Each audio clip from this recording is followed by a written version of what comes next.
খোকা এবার থাম থাম, বললাম তো দেবো দেবো। কবে দেবে? আজকে 1 মাস ধরে বলতেছো আজকে দেবে কালকে দেবে।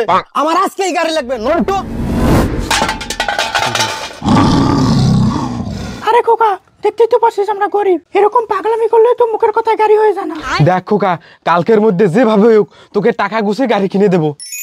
সত্যি কালকে দেবা তো? হ্যাঁ বাবা, নিশ্চিত তোকে কালকে গাড়ি কিনে দেবো। তাহলে ঠিক আছে।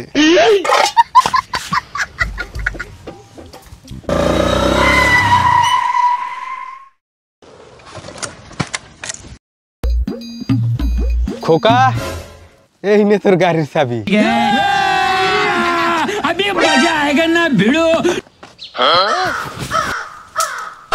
বাবা, আমার জন্য পুরান গাড়ি নিয়ে আসছো?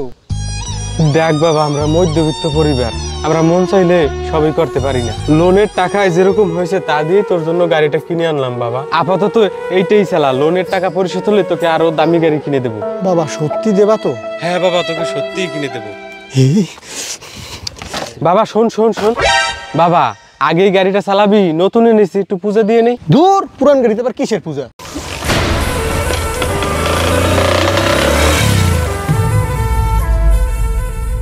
ছেলেটাকে নিয়ে আর পারলাম না।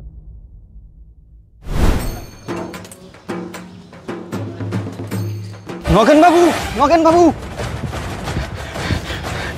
আপনার ছেলে তো বাইক নিয়ে গুরুতর অ্যাক্সিডেন্ট করছে। আরে বাবা রে, কইছি একটু পূজা দিয়ে নেই, পূজা দিলি না।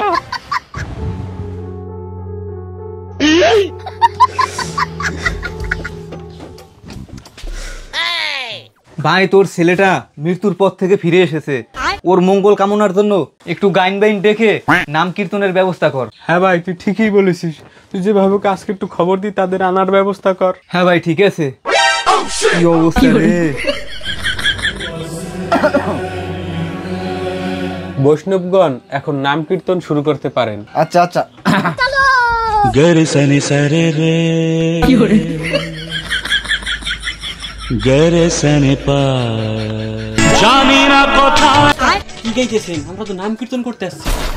সরি সরি সরি, আমি তো গানের টিচার, ভাবছিলাম বাচ্চাদের সুর শিখাচ্ছি। আমার দিলের বিলে লিখে দিলাম যার নাম রে। বাবা, এ কাঁধে নিয়ে আসছো, এরা দুই সব মাল খরের দল। কি? আমার ছেলে তো ঠিকই বলছে, আপনি তো মাতালের মতোই করতে আছেন। আমাকে অপমান! জানেন আপনি কার সাথে কথা বলতেছেন? কেন? একটা মাল খরের সাথে। এই মাল খরে হাত ধরে আজ কুমার শানু, সোনু নিগম, কুমার বিশ্বজিৎ আজকে বড় বড় শিল্পী হয়েছে, তাদের টিভিতে দেখেন। আমার অপমান! আচ্ছা গানের মাস্টার, তাহলে কুমার শানুর বাড়িটা কোথায়? কেন? আগলদারা থানা বাহাদুরপুর গ্রামের ঘরের পিছনে। ভাবছেন আমি কিছু জানি না? আমি গানের মাস্টার।